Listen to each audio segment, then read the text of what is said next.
औज़ुबिल्लाहिमिनश्शैतानिर्रजीम बिस्मिल्लाहिर्रहमानिर्रहीम। मैं अब इस सूरत हाल पे मुझे समझ नहीं आ रही कि मैं रोऊं या हंसूं। और उससे भी पहले मैं अर्ज कर दूं कि ये मसला पाकिस्तान की अशराफिया और सियासतदानों का नहीं है। सियासतदान तो अभी सियासत चमका रहे हैं। अभी मरियम नवाज साहबा का बयान सामने मैं पढ़ रहा हूं कि वो वजीर आजम पे तनकीद का वो तरीका निकाल रही हैं कि पाकिस्तान की पासपोर्ट की इज्जत करवाऊंगा।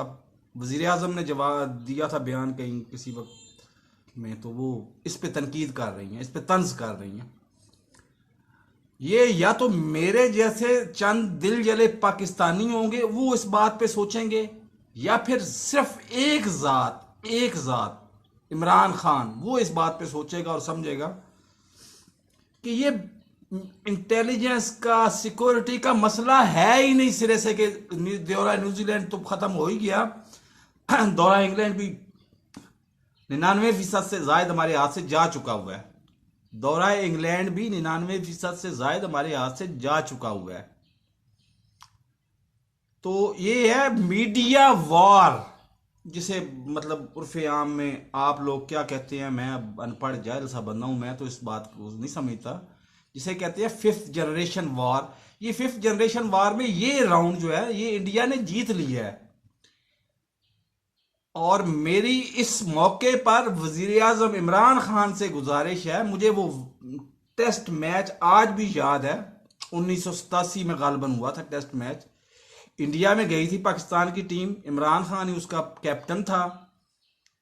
बेंगलोर टेस्ट, उस जैसी कोई स्ट्रेटेजी इस सियासत में भी अपनाएं क्रिकेट में वापस आने के लिए, वरना तो क्रिकेट पाकिस्तान से खत्म तो क्या मतलब बेइज्जत होकर ही खत्म हुई है और बड़े बुरे तरीके से हम आ रहे हैं। और ये सिक्योरिटी थ्रेड या सिक्योरिटी का मसला है ही नहीं सिरे से, ये मीडिया वॉर थी जो भारत ने जीत ली है। अब अगले राउंड के लिए, लेकिन ये एक फाइनल मैच नहीं था, ये राउंड था, न्यूजीलैंड और इंग्लैंड राउंड था। एक राउंड तो कोई जीत गया, तो दूसरे राउंड के लिए तो कप्तान साहब इस में वापस आके बेंगलोर टेस्ट जैसा, मैं फिर वादे कर रहा हूं, बेंगलोर 1987 में बेंगलोर टेस्ट दिया था जब दूसरी इनिंग्स में इमरान खान साहब ने टोटल बैटिंग ऑर्डर ही टोटली उलट कर दिया था और वो 17 रन से पाकिस्तान ने वो मैच जीत लिया था।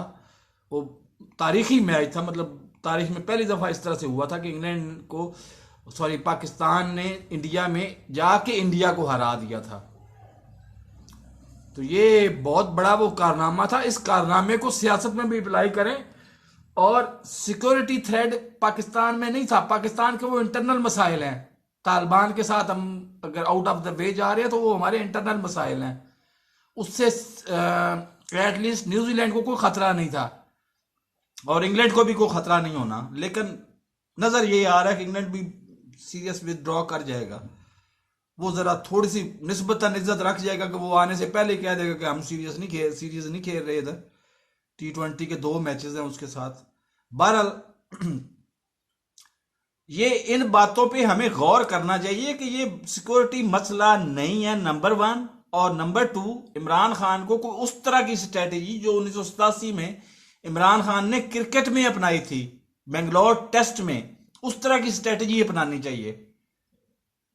तो मेरे इस चैनल को सब्सक्राइब नहीं किया तो सब्सक्राइब कर लें, सुर्ख बटन को पुश करें, सब्सक्राइब कर लें और साथ लगे बेल आइकन को दबा के ऑल नोटिफिकेशन को ऑन कर दें ताकि मेरी हर नई आने वाली खबर का नोटिफिकेशन आपको बर वक्त मिल सके। अल्लाह हाफिज।